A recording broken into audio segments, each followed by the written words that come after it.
Saudara-saudari, marilah kita mendengarkan renungan dengan judul Berjaga-jagalah sambil berdoa, yang berdasarkan pada Injil Lukas bab 21 ayat 34 dan 36.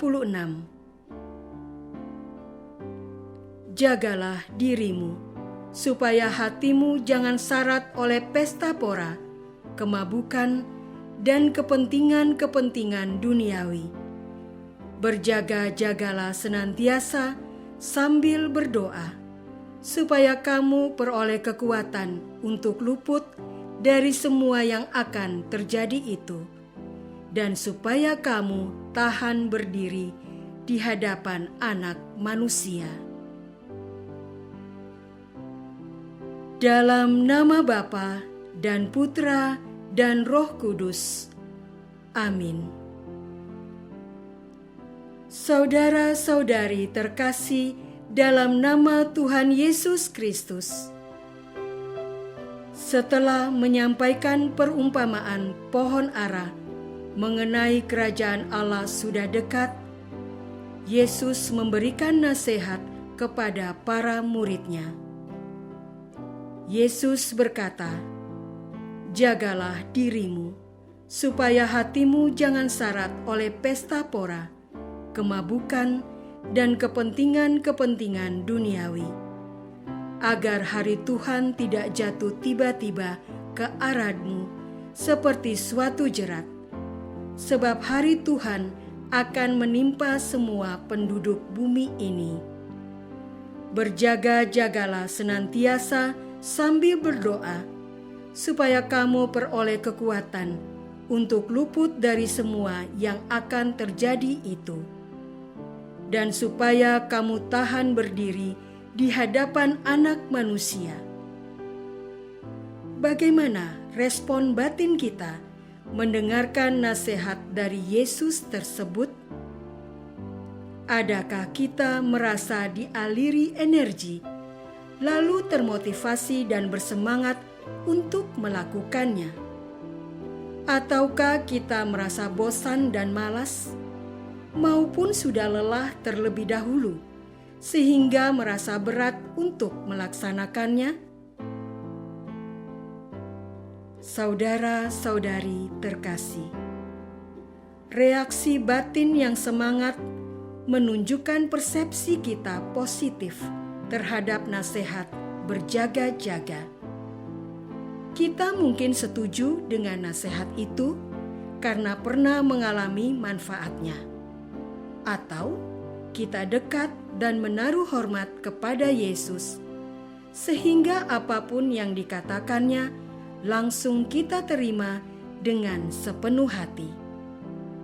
Sebaliknya, reaksi batin yang menolak nasihat menunjukkan persepsi kita negatif terhadap aksi berjaga-jaga. Kita bisa jadi pernah mencoba namun gagal dan frustasi. Atau mungkin juga pada dasarnya kita tidak suka dinasehati dan ingin bebas bertindak mengikuti keinginan hati.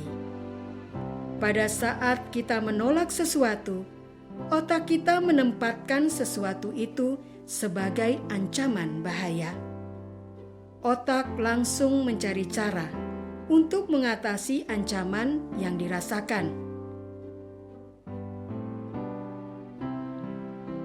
Caranya adalah dengan membangun benteng pertahanan diri.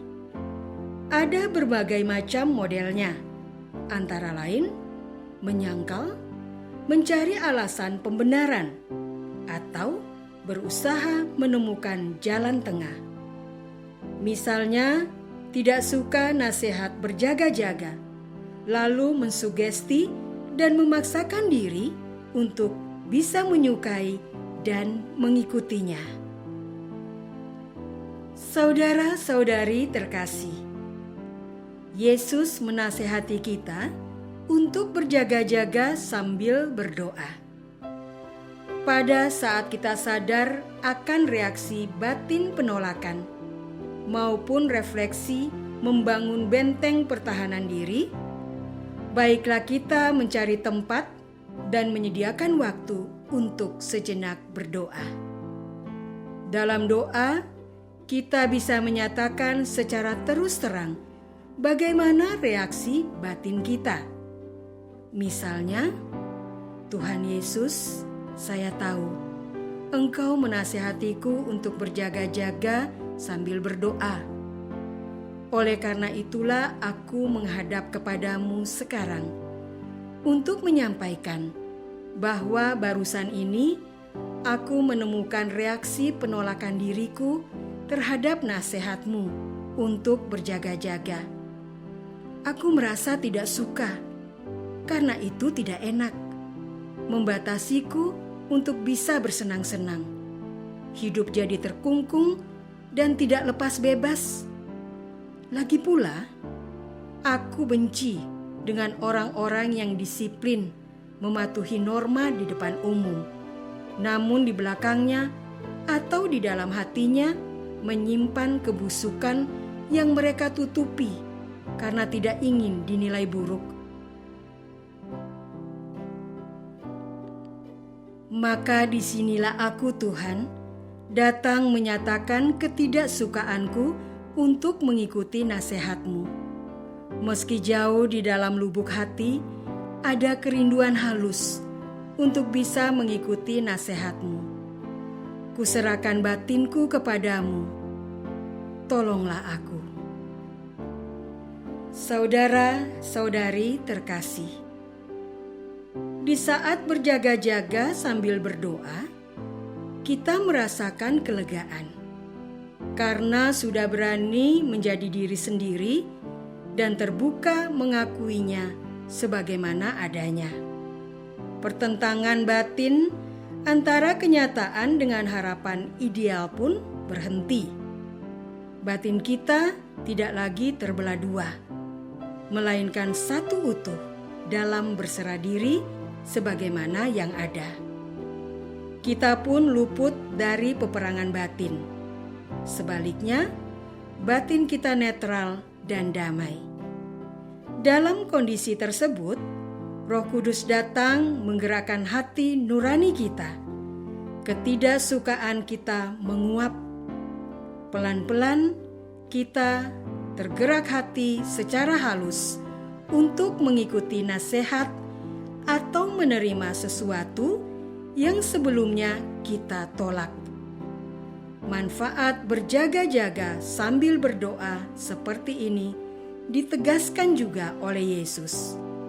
Ia berkata, "Berjaga-jagalah senantiasa sambil berdoa, supaya kamu peroleh kekuatan untuk luput dari semua yang akan terjadi itu, dan supaya kamu tahan berdiri di hadapan Anak Manusia."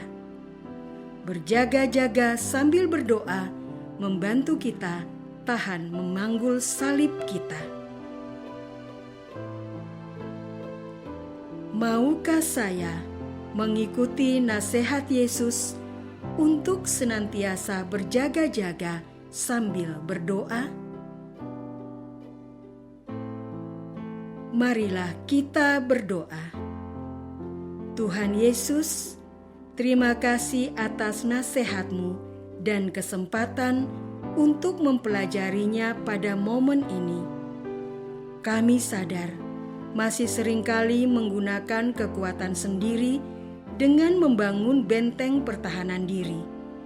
Robohkanlah itu, Yesus. Biarlah kami terbuka berserah diri.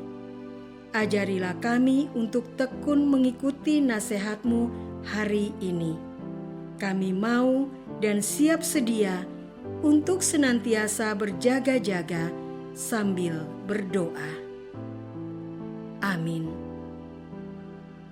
Semoga kita semua selalu dinaungi dan dibimbing oleh berkat Allah yang Maha Kuasa. Dalam nama Bapa dan Putra dan Roh Kudus. Amin.